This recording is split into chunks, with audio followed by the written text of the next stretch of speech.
Next हमारे पास chapter है cell biology. इसमें हमने 4th चैप्टर है सेल एंड टिश्यू। इसमें से हम देखना है cellular structure and function.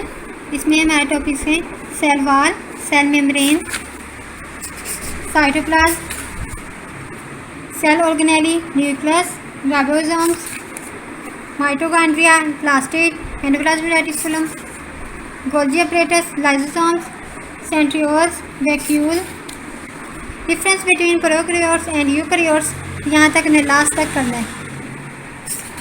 Next है हमारे पास diffusion, facilitated diffusion, osmosis.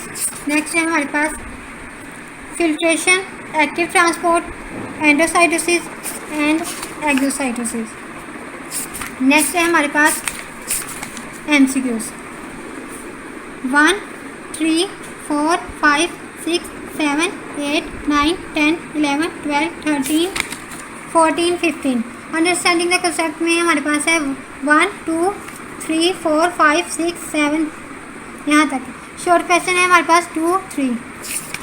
Next chapter है हमारे पास cell cycle.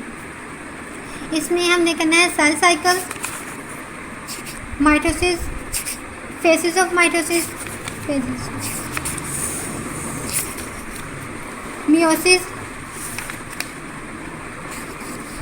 significance of mitosis, meiosis, phases of meiosis,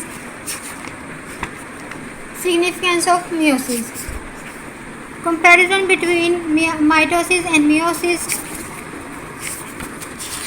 MCQs में से हमने करना है 1, 2, 3, 4, 5, 6, 7, 8, 9, 10, 11, 12, 13, 14, 15। अंडरस्टैंडिंग द कंसेप्ट में हमने करना है 1, 2, 3, 4, 5, 6, 7, 8। शॉर्ट क्वेश्चन में हम करना है 1, 2, 3, 4,